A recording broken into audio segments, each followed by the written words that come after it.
آج پہلی بار میرے پاؤں میں گھنگرو باندھے گئے تھے۔ آج پہلی بار میں نے اس زرق برق لباس کو پہنا تھا۔ آج پہلی بار میرا چہرہ اس قدر میک اپ سے سجایا گیا تھا، زیورات سے مجھے لادا گیا تھا۔ اس سے پہلے یہ کام میں سادہ حلیے میں اور چہرے کو چھپا کر کیا کرتی تھی، اور اب میں کسی بے جان مورت کی طرح پنکی کے آگے بیٹھی ہوئی تھی، اور پنکی مجھے یوں تیار کر رہی تھی جیسے کسی دلہن کو سجا رہی ہو۔ اور جب اس کا کام ختم ہو چکا تو اس نے مجھے ستائش سے دیکھا اور کہا کہ آج تو تم آسمان سے اترتی ہوئی کوئی پری لگ رہی ہو۔ اس کی بات پر میں افسردگی سے مسکرا گئی، اور پھر میں اس بھرے مجمع میں آ گئی جہاں پر جانا مجھے موت کے برابر لگ رہا تھا۔ جیسے ہی میں ہال میں داخل ہوئی، مجھے دیکھتے ہی ہر طرف سے سیٹیوں کی آواز گونجنے لگی اور سب لوگ زور زور سے تالیاں بجانے لگے، جیسے میری موجودگی سے وہ بہت ہی زیادہ خوش ہوئے ہوں۔ پہلی بار ہی وہ مجھے یوں سجے سورے بغیر نقاب کے دیکھ رہے تھے، اور میں تھی کہ بلا کی حسین، اور مجھے دیکھ کے تو گویا وہاں پر بیٹھے ہوئے تماشائی سانس لینا بھول جائیں۔ اب میں ایک جگہ پر سر جھکائے کھڑی تھی، اور شرم کے مارے تو میں اپنی نگاہیں بھی اوپر نہیں اٹھا پا رہی تھی۔ یہ پہلی بار تھا جب میں یوں اس طرح سے اتنے مردوں کے بیچوں بیچ کھڑی تھی۔ جب نائکا نے مجھے بار بار ٹوکا اور کہا کہ یہ میوزک کب سے شروع ہو چکا ہے، چلو جلدی سے تم ناچنا شروع کرو۔ نائکا کی یہ بات کہنے کے باوجود میں اپنی جگہ پر کھڑی رہی۔ تب وہ کہنے لگی کہ کیا بات ہے، کیا تمہیں اپنی ماں کی زندگی پیاری نہیں ہے؟ نائکا کی اس بات نے مجھے اندر سے جھنجھوڑ کر رکھ دیا تھا، اور فوراً سے میرے پاؤں تھرکنا شروع ہو گئے تھے۔ میں آنکھیں بند کر کے ناچ رہی تھی۔ ناچتے ناچتے مجھے اپنے چہرے پر طرح طرح کی نظروں کی تپش کا احساس ہو رہا تھا، اور آنکھیں بند ہونے کے باوجود بھی سب کی نگاہیں وجود کے آر پار ہوتے ہوئے میں محسوس کر رہی تھی۔ اور ایک بار جب میں نے آنکھیں کھول کر دیکھا تو ایک جگہ پر میری آنکھیں ٹک گئیں، اور دوبارہ میں نظر ہٹانا بھول گئی۔ یہ تو وہی تھا، وہ انسان جس نے پہلی بار میرے دل پر دستک دی تھی، وہ جس کی آواز کے سحر میں گرفتار ہو گئی تھی، اور جس کی صورت کو دیکھ کر میں پلک جھپکنا بھول جاتی تھی، اور جس کے کردار کے بارے میں آنکھیں بند کر کے گواہی دے سکتی تھی، اور وہ جو بہت نیک تھا، بہت شریف تھا، تو وہ اس وقت اس کوٹھے پر کیا کر رہا تھا؟ اور اب تو اسے میری حقیقت بھی پتہ چل گئی۔ یہ سوچ کر میں جہاں کی تہاں رہ گئی۔ سارا رقص، میوزک، سب کچھ جیسے تھم کر رہ گیا تھا۔ منظر سے سب کچھ غائب ہو گیا تھا۔ اب وہاں پر صرف میں تھی، اور میرے سامنے وہ جو نظر جھکائے بیٹھا تھا، اور اب کی بار جب اس نے نظر اوپر اٹھا کر دیکھا تو ہم دونوں کی نظریں چار ہوئیں۔ اس کی نظروں میں عجیب سے تاثرات تھے، ایسے تاثرات، ایسے جذبات جنہیں میں کوئی نام نہیں دے سکی، مگر ان نظروں سے جب میری نظر ملی تو میرے دل کی دنیا اتھل پتھل ہو گئی، اور مجھے یوں لگا کہ میں ساری دنیا کے سامنے رسوا ہو گئی۔ میں ساری دنیا کو اپنی حقیقت بتانے سے اس قدر شرمندگی اور ہچکچاہٹ کا شکار نہیں ہوتی تھی جتنا میں اس کے سامنے ہو رہی تھی۔ اب یقیناً وہ میری حقیقت جان گیا تھا، یقیناً اسے پتہ چل گیا تھا کہ میں کون ہوں، اور اب یقیناً وہ کبھی بھی مجھ سے محبت کا اظہار کرنے والا نہیں تھا۔ اور ایک دم سے میں ہوش و حواس سے بیگانہ ہو گئی تھی، اور دھڑم کی آواز سے میں زمین پر گر گئی تھی۔ سب سے پہلے میں نے اس کو اپنی جانب بڑھتے دیکھا تھا۔ اس نے زمین پر پڑا ہوا دوپٹہ میرے اوپر اڑایا تھا، اور اس کے بعد میری آنکھیں بند ہو گئیں۔ جب میری آنکھ کھلی تو میں اپنے کمرے میں تھی۔ میرے پاس میری ماں بیٹھی ہوئی تھی۔ وہ مجھ سے کہنے لگی کہ اب کیسی طبیعت ہے تمہاری، اب تم کیسا محسوس کر رہی ہو؟ میں بولنا تو چاہ رہی تھی مگر میں بول نہیں پا رہی تھی۔ میں کچھ بھی کہنے سننے کی پوزیشن میں نہیں تھی۔ میں جس قیامت سے گزری تھی، اس کے بعد تو میں یہ سوچ کر حیران ہو رہی تھی کہ میں اتنی ذلت اور شرمندگی کے بعد بھی زندہ کیسے تھی۔ میں نے اپنی ماں کو کوئی جواب نہیں دیا تھا۔ وہ بھی میرے جذبات سمجھی بیٹھی تھیں۔ وہ جانتی تھیں کہ میں اس کام کے لیے کسی طور پر بھی آمادہ نہیں تھی۔ اپنے دل کو بڑی مشکل سے منع کر کے یہ کام کیا تھا۔ کافی دیر تو میری ماں میرے پاس بیٹھ کر باتیں کرتی رہیں، اور جب وہ چلی گئیں تو میری آنکھوں سے گرم سیال آنسو بہنے لگے اور میں خود کے بارے میں سوچنے لگی کہ یہ کیا تھا؟ اگر میں اس ماحول میں پیدا نہ ہوئی ہوتی تو کیا تھا؟ کہ اگر میری زندگی یہاں سے ذرا مختلف ہوتی، مگر جو حقیقت تھی مجھے تو اسے قبول کرنا ہی تھا، اور حقیقت تو بہت ہی زیادہ تلخ تھی۔ بار بار میرا ذہن اس کی طرف جا رہا تھا کہ وہ میرے بارے میں کیا سوچ رہا ہوگا۔ میں یہی سوچتے سوچتے اپنے ماضی میں کھو گئی تھی، اور اس دن سے سوچنا شروع کیا جب میں نے ہوش سنبھالا تھا اور میں نے خود کو یہاں پر دیکھا تھا۔ ارے چمپا، کب تک تم اپنی بیٹی کو مفت کی روٹیاں توڑواتی رہو گی؟ آخر کو اسے کام پر کیوں نہیں لگاتی؟ یہ نائکا کی آواز تھی، جو اپنی کراری آواز میں میری ماں سے مخاطب تھیں، اور یقیناً یہ بات میرے بارے میں ہی ہو رہی تھی کہ میں گھبرا گئی اور اپنی ماں کے جواب کا شدت سے انتظار کرنے لگی۔ میری ماں بھی کتنے دنوں سے میرے پیچھے پڑی ہوئی تھی۔ اب میں 18 سال کی ہو گئی تھی، اور میری ماں کا خیال تھا کہ اب مجھے دھندے پر لگ جانا چاہیے، کیونکہ اب وہ بوڑھی ہو چکی تھیں۔ ان کی ہڈیوں میں اتنا دم خم نہیں ہے کہ وہ مجھے بٹھا کر کھلا سکیں، اور مجھے بھی باقی لڑکیوں کی طرح ناچ گا کر ہاتھ پیر ہلا کر اپنا کام چلانا تھا۔ یہ سن کر مجھے بہت زیادہ دکھ ہوتا تھا، کیونکہ میں مر کر بھی یہ کام نہیں کرنا چاہتی تھی۔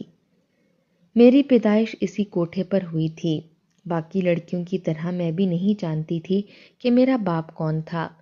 جب میں چھوٹی تھی تو یہ ماحول، یہ سب کچھ میری سمجھ میں کچھ بھی نہیں آتا تھا، لیکن مجھے اپنی امی بہت اچھی لگتی تھیں۔ وہ ہر وقت سجی سوری خوشبو میں مہکی رہتی تھیں اور بے تحاشا خوبصورت لگتی تھیں۔ میں انہیں دیکھتے ہی نہال ہو جاتی تھی۔ پھر بچپن میں ہی جب مجھے اسکول میں ڈالا گیا تھا تو مجھے پڑھائی کرنے کا بچپن سے ہی بہت شوق تھا، اور میں پڑھنے کی بہت شوقین تھی۔ شروع میں تو میرے ساتھ ٹیچرز اور باقی کلاس فیلوز کا رویہ بہت اچھا تھا، مگر جوں میں بڑی ہوتی گئی میں نے محسوس کیا کہ ٹیچر بھی مجھ سے کھچی کھچی سی رہنے لگی تھیں، اور وہ تمام لڑکیاں جو پہلے میری سہیلیاں تھیں، میری خوبصورتی کی وجہ سے میرے آس پاس منڈلاتی رہتی تھیں، اب وہ مجھ سے دور رہنے لگی ہیں، اور وہ مجھ سے بات بھی نہیں کرتی تھیں۔ یہ وجہ سمجھنے سے میں قاصر تھی۔ پھر ایک دن میری ایک لڑکی کے ساتھ چھوٹی سی بات پر لڑائی ہو گئی تو اس نے مجھے طوائف ہونے کا طعنہ دے دیا۔ میں نہیں جانتی تھی کہ طوائف کیا ہوتی ہے اور اس بات کا کیا مطلب ہے، اور جب گھر آنے کے بعد میں نے اپنی ماں سے یہی بات پوچھی تو کتنی دیر وہ خاموش رہ گئیں، اور پھر اگلے دن جب میں تیار ہو کر اسکول جانے لگی تو میری ماں نے میرے ہاتھ سے بستہ چھین لیا اور کہنے لگی کہ تم آج کے بعد اسکول نہیں جاؤ گی۔ یہ سن کر میں زور زور سے رونے لگی، کیونکہ مجھے پڑھ کر کچھ بننے کا شوق تھا، اور میری ماں کہہ رہی تھی کہ اب میں اسکول نہیں جاؤں گی۔ ایسا بھلا کیسے ممکن تھا؟ مگر ماں کا فیصلہ اٹل تھا۔ مگر میرے دل کو مد نظر رکھتے ہوئے ماں نے گھر پر ہی ایک استانی کا انتظام کر دیا، جو مجھے گھر پر پڑھانے کے لیے آتی تھی۔ مجھے قرآن پاک پڑھنے کا بھی بہت شوق تھا۔ جب ہی وہ استانی چھپتے چھپاتے مجھے قرآن پاک کی تعلیم بھی دینا شروع ہو گئی تھی۔ دن اسی طرح گزرتے جا رہے تھے۔ اب میں نے پرائیویٹ میٹرک کر لیا تھا۔ میں اپنی ماں سے زیادہ حسین تھی، جو مجھے دیکھتا دیکھتا ہی رہ جاتا، اور اب جب میں 18 سال کی ہو چکی تھی تو میری ماں بھی چاہتی تھی کہ میں بھی کام دھندے سے لگ جاؤں، مگر میں ایسا کسی صورت نہیں چاہتی تھی۔ میرا دل چاہتا تھا کہ میں یہاں سے دور بھاگ جاؤں، مگر جانتی تھی کہ نائکا کے ہاتھ بہت لمبے ہیں اور میں یہاں سے کہیں بھاگ بھی نہیں سکتی، اور اگر کبھی بھاگنے کی کوشش کی تو مجھے سنگین سزا دی جائے گی۔ ایسی بہت سی داستانیں میں نے اپنی آنکھوں سے دیکھی تھیں۔ یہاں کتنی ہی لڑکیاں تھیں جو یہاں پر روزانہ آتی تھیں، اور وہ شروع میں بہت زیادہ روتی چلاتی تھیں اور وہ یہ کام کرنے سے انکار کرتی تھیں، مگر پھر نائکا ان سے یہ کام کروا کر ہی لیتی تھی، اور کچھ دنوں کے بعد وہ سب بھی نارمل ہو کر جیسے اس کام کو روٹین کا حصہ بنا لیا کرتی تھیں۔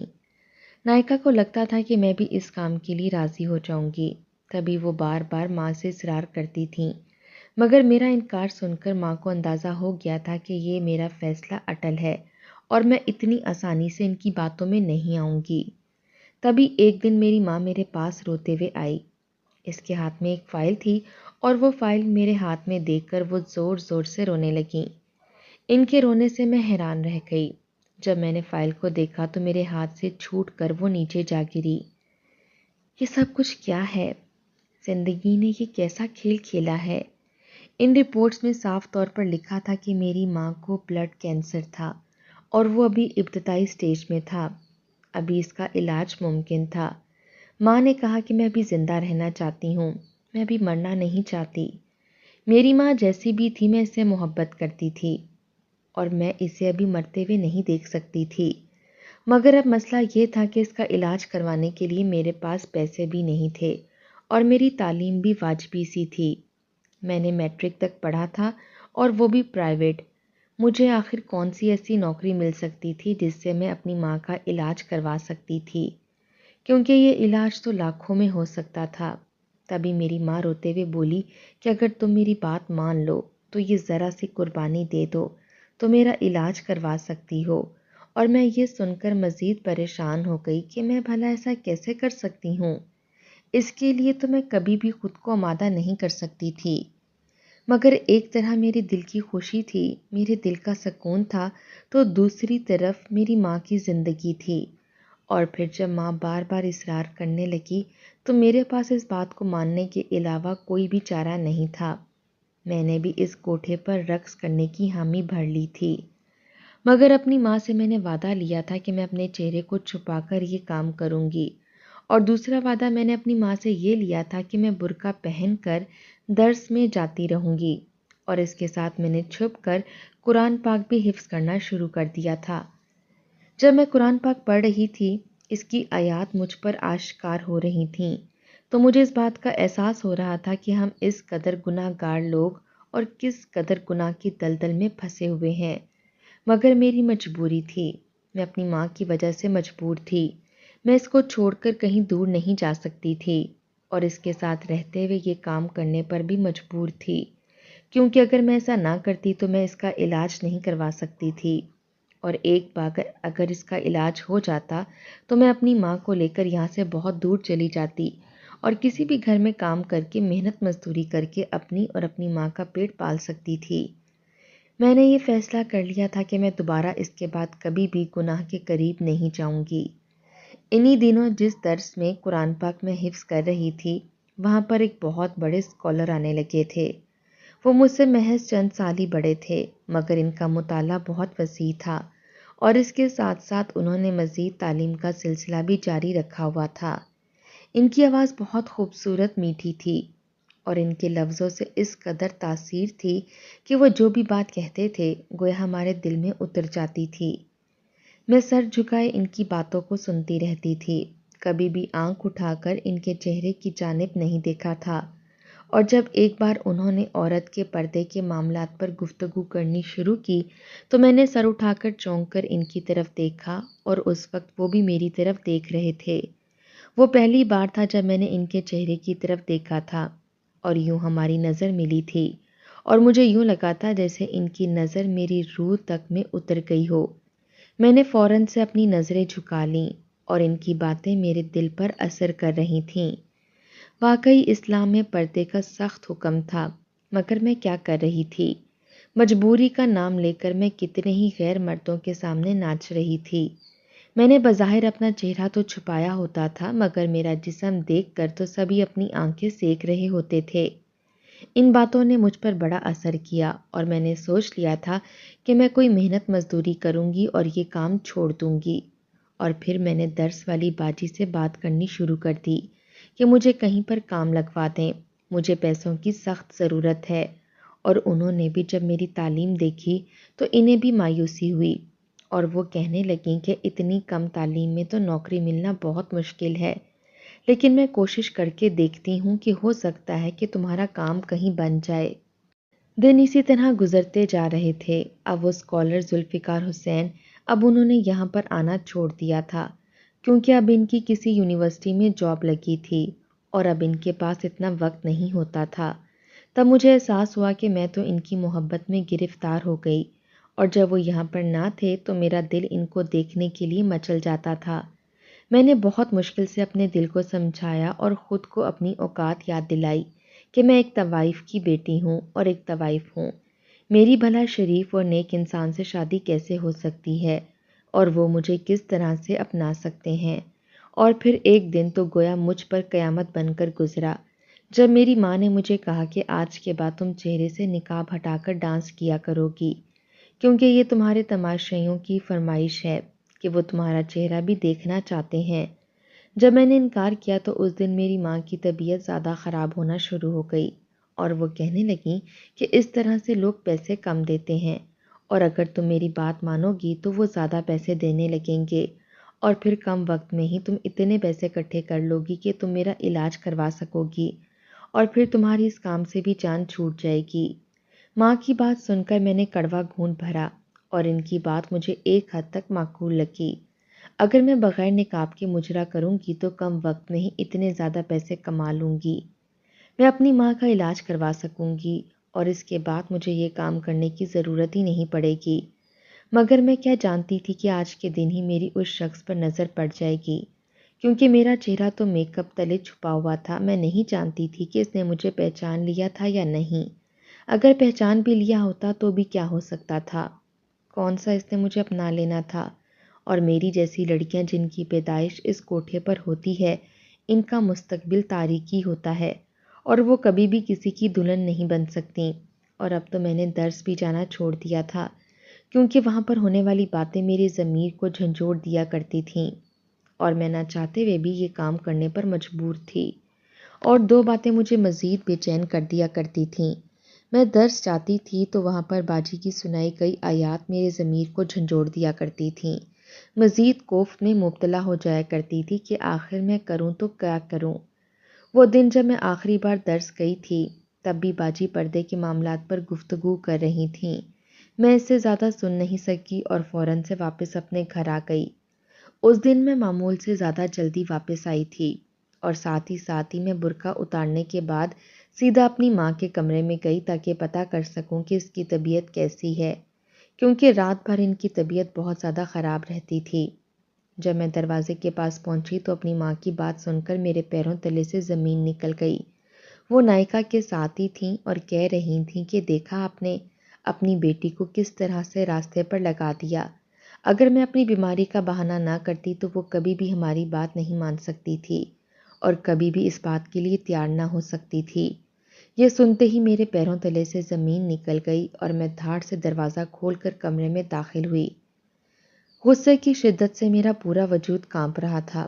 مجھے اپنی ماں پر بہت غصہ آ رہا تھا کہ آخر کو انہوں نے میرے ساتھ ایسا کیوں کیا کہ جب وہ جانتی تھی کہ میں یہ کام کسی بھی صورت میں نہیں کر سکتی تو انہوں نے پھر جھوٹ بول کر مجھ سے یہ کام کیوں کروایا۔ وہ تو ایک ماں تھی اور اپنی ہی بیٹی کا سودا کس طرح کر سکتی تھیں۔ پھر اپنی بات پر مجھے خود ہی ہنسی آ گئی تھی۔ وہ بے شک ایک ماں تھی مگر ماں ہونے کے ساتھ ساتھ وہ ایک طوائف بھی تھیں اور طوائف ہر بات میں صرف اپنا ہی فائدہ دیکھتی ہیں اور اس کے لیے پیسے سے بڑھ کر اور کچھ نہیں ہوتا۔ پیسے کے لیے جب وہ اپنا جسم بیچ سکتی ہیں تو پھر اپنی بیٹی کو کیوں نہیں؟ یہ رشتے ناتے تو کوئی طوائف کا اس سے کوئی لینا دینا نہیں ہوتا۔ میں روتے روتے اپنے کمرے میں واپس آ گئی۔ اب جب ماں کو پتہ چل گیا کہ میں نے سب کچھ سن لیا ہے تو وہ پریشان ہو گئی اور سوچنے لگیں کہ اب تو میں کبھی بھی یہ کام نہیں کروں گی، اور وہ تو مجھ سے محبت بھی کرتی تھیں اور باقی لڑکیوں کے ساتھ وہ زبردستی بھی یہ کام کروا سکتے تھے کیونکہ اس کام کے لیے اس نے چند گنڈے نما مرد رکھے ہوئے تھے۔ لڑکیاں اس کام سے انکار کرتی تھیں، وہ ان پر تشدد کرتے تھے، زبردستی ان سے یہ کام کروانے پر مجبور کر دیا کرتے تھے کیونکہ میں اس کی بیٹی تھی اور میرے ساتھ وہ ایسا نہیں کر سکتی تھیں۔ وہ مجھے پھر روزانہ مناتی رہیں، پیار سے ہر طرح سے سمجھانے کی کوشش کی مگر میری نہ ہاں میں نہیں بدلی۔ اور اس دن میں اپنے کمرے میں نماز پڑھ رہی تھی جب اس نے دروازہ کھول کر ایک مرد کو میرے کمرے میں بھیج دیا اور دروازہ اس مرد نے کمرے میں آتے ہی اندر سے بند کر دیا۔ میں نے نماز پڑھ کے یوں ہی دعا مانگنے کے بعد منہ پر ہاتھ پھیرا تو وہ مجھے نماز کے حلیے میں دیکھ کر اس کی نگاہوں میں بھی بے یقینی پھیل گئی تھی، مگر ایسا صرف ایک لمحے کے لیے ہوا تھا۔ اب اس کی نگاہوں میں شیطانیت آ گئی تھی۔ مجھے دیکھتے ہی وہ کہنے لگا کہ بہت خوب، مجھے نائکا نے جیسا بتایا تھا اس سے بڑھ کر پایا، اور پہلی بار ہی نائکا نے میرے ساتھ وعدہ خلافی نہیں کی۔ یقیناً تم ان کے مطابق انچھوئی ہو، اور تمہاری خوبصورتی دیکھ کر تو میں پاگل ہوا جا رہا ہوں۔ میں اس کو دیکھ کر خوفزدہ ہو گئی۔ میں اس کے ارادے سمجھ گئی تھی، اور اب میں اس کے آگے ہاتھ جوڑنے لگی تھی کہ خدا کے لیے مجھے چھوڑ دو، میں اس قسم کی لڑکی نہیں ہوں۔ مجھے اپنی ماں پر غصہ آ رہا تھا کہ وہ ماں ہو کر بھی اس طرح کیسے کر سکتی ہیں، ایک غیر مرد کو میرے کمرے میں کیسے بھیج سکتی ہیں، مگر اب یہ سوچنا تھا کہ مجھے اس صورتحال سے کیسے نبٹنا ہے۔ وہ شخص تھا کہ اس پر میری کوئی بات بھی اثر نہیں کر رہی تھی، وہ زبردستی کرنے پر تلا ہوا تھا۔ جب میں نے روتے ہوئے اس کے سامنے قرآن پاک کی آیات پڑھی جس میں زنا کرنے والوں کے لیے وعید بیان کی گئی تھی، میں نے وہ آیات روتے ہوئے پڑھی تھی، اور ایک دم سے میں نے اس کی حالت بدلتے ہوئے دیکھی تھی۔ اس کا پورا وجود کانپنے لگا تھا اور اس کا چہرہ آنسوؤں سے بھیگنے لگا۔ وہ ہاتھ جوڑ کر مجھ سے معافی مانگنے لگا اور فوراً وہاں سے چلا گیا۔ اس کے جانے کے بعد میں سو رہی تھی کہ میری ماں واپس آئی، وہ مجھے غصہ کرے گی، مگر ایسا کچھ بھی نہیں ہوا۔ میری ماں نے کہا کہ وہ شخص تم سے بہت خوش ہو کر گیا ہے، اور اس نے تو دگنی تگنی رقم اس کام کی ادا کی ہے۔ یہ سن کر میں حیران رہ گئی اور سوچنے لگی کہ آخر کو اس شخص نے ایسا کیوں کیا۔ پھر کچھ دن بعد میری ماں نے مجھے دلہن کا لباس دیا اور کہا کہ جلدی سے لباس پہن کر تیار ہو جاؤ۔ میں سمجھ گئی کہ وہ پھر سے کسی کاک کو میرے کمرے میں بھیجنا چاہتی ہیں۔ میں نے صاف انکار کر دیا اور کہا کہ میں ایسا کوئی کام نہیں کروں گی۔ اگر آپ نے میرے ساتھ زبردستی کرنے کی کوشش کی تو میں خودکشی کر لوں گی۔ تب میری ماں کہنے لگیں کہ وہ ایسا کچھ بھی نہیں کر رہی۔ اسے احساس ہو گیا ہے میرے ساتھ جو کچھ بھی اس نے کیا وہ غلط تھا، ایسا نہیں ہونا چاہیے تھا، اس لیے اب وہ میرا نکاح کر رہی ہیں۔ یہ سن کر مجھے یقین نہیں آیا، کیونکہ میری ماں نے مجھ سے اتنے جھوٹ بولے تھے کہ میں اس پر یقین ہی نہیں کر سکتی تھی۔ اس کے باوجود میں نے وہ جوڑا نہیں لیا اور اسی سادہ سے لباس میں ہی تھی کہ وہی مرد کمرے میں آیا جو اس دن آیا تھا۔ اس کے ساتھ ایک قاضی بھی تھا۔ میں نے کہا یہ کیا ہے؟ یہ شخص میرے ساتھ نکاح کرنے جا رہا ہے جو میرے باپ کی عمر کا ہے۔ اگر ایسا تھا تو کم از کم میں اس کی بیوی بن کر عزت کے ساتھ اس کے گھر میں تو رہ سکتی تھی۔ پھر میں نے ایک بہت بڑی چادر اوڑھ لی، گھونگھٹ نکال لیا۔ جب میں گاڑی میں سفر کر رہی تھی تو میں نے اس شخص کو کسی کے ساتھ باتیں کرتے ہوئے سنا، اور وہ آواز سن کر میں چونک گئی۔ وہ آواز مجھے جانی پہچانی لگی، مگر پھر میں نے اس بات کو اپنا وہم سمجھا۔ نکاح کے بعد وہ مجھے بہت بڑے گھر میں لے گیا۔ گھر کیا تھا، وہ تو محل تھا، اور ہمیشہ سے ہی مجھے ایسے ہی گھر میں عزت سے رہنے کی خواہش تھی، اور میں پھر خوش تھی کہ چلو اب باقی کی زندگی عزت کے ساتھ گزاروں گی۔ مگر جب میں کمرے میں داخل ہوئی تو اپنے سامنے اس شخص کو دیکھ کر میرے پیروں تلے سے زمین نکل گئی، کیونکہ وہ کوئی اور نہیں بلکہ میرے مدرسے کا ٹیچر تھا۔ انہیں دیکھ کر میری نگاہیں پھر سے جھک گئیں، اور مجھے وہ دن یاد آ گیا جب میں ان کے سامنے رقص کرتی ہوئی گری تھی۔ اب میں شرم سے پانی پانی ہو گئی تھی۔ نہ جانے اس کے ساتھ میرا کیا رشتہ تھا۔ تب مجھے ذوالفقار نے بتایا کہ دراصل میرا نکاح ان کے ساتھ ہوا ہے۔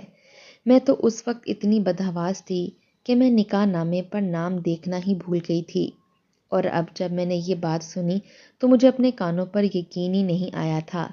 اس بات کا ڈر تھا کہ وہ مجھے اس بات کے طعنے دے گا کہ میں ایک طوائف کی بیٹی ہوں، کوٹھے سے آئی ہوں، مگر ایسا کچھ بھی نہیں ہوا، اور وہ مجھے کہنے لگا کہ میں نے تمہیں پہلی ہی نظر میں پسند کر لیا تھا اور تمہارے ساتھ ہی شادی کرنا چاہتا تھا اور سیدھے طریقے سے رشتہ بھیجنا چاہتا تھا۔ میں تم سے تمہارا ایڈریس نہیں پوچھ سکتا تھا، اس لیے میں نے ایک دن تمہارا پیچھا کیا تھا تاکہ اپنے ابو کو رشتے کے لیے تمہارے گھر بھیج سکوں، اور پھر جب میں نے تمہیں اس محلے میں جاتے ہوئے دیکھ لیا تو میں سمجھ گیا تھا کہ تمہارا تعلق کس طبقے سے ہے، مگر اس کے باوجود بھی میرے دل میں تمہارے لیے کبھی نفرت پیدا نہیں ہوئی، کیونکہ تمہارے چہرے سے شرافت صاف نظر آتی تھی۔ اگر تم اس علاقے میں پیدا ہوئی تھی تو اس میں تمہارا کوئی قصور نہیں تھا، یہ رب کی تقسیم ہے۔ تب میں سمجھ گیا تھا کہ تم مجبوری کی وجہ سے یہ کام کر رہی ہو۔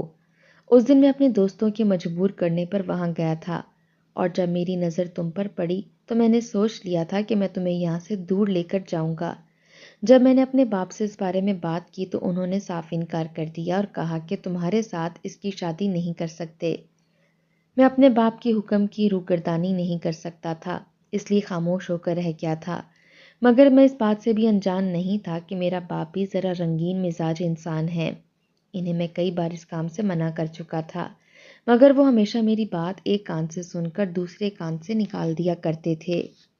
مگر اس دن جب وہ تمہارے پاس گئے اور تمہاری باتوں نے ان پر وہ اثر کیا جو میری تقریروں نے بھی نہیں کیا تھا، تبھی گھر آتے ہی انہوں نے مجھے تمہارے بارے میں بتایا تو میں سمجھ گیا تھا کہ وہ تمہاری بات کر رہے ہیں، اور میں نے پھر ان کے سامنے تم سے شادی کرنے کی خواہش کا اظہار کر دیا اور وہ آسانی سے مان گئے۔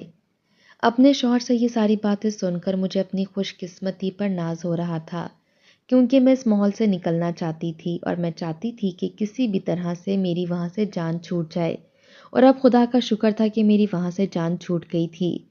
مجھے کبھی کبھی ماں کی یاد آتی تھی، مگر اب میں کبھی بھی اس محلے میں نہیں جانا چاہتی تھی۔ اس کے باوجود بھی میں نے اپنے فرائض سے روگردانی نہیں کی تھی۔ میں نے اپنی ماں کو وہاں سے نکلنے کے لیے کہا، مگر انہوں نے میری بات نہیں مانی تھی۔ میں ہر مہینے اپنی ماں کے لیے ایک معقول رقم بھیج دیا کرتی تھی۔ پھر میرے ہسبینڈ نے بھی باہر کی یونیورسٹی میں جاب کے لیے اپلائی کر دیا، اور پھر ہم دونوں پاکستان چھوڑ کر ہمیشہ کے لیے وہاں سے آ گئے، اور آج بھی میں اپنی ماں کے خرچے کے لیے معقول رقم بھجوا دیتی ہوں اور ان سے فون پر بھی بات کر لیتی ہوں، مگر اس کے بعد بھی کبھی بھی اس محلے اور اس گھر میں نہیں گئی۔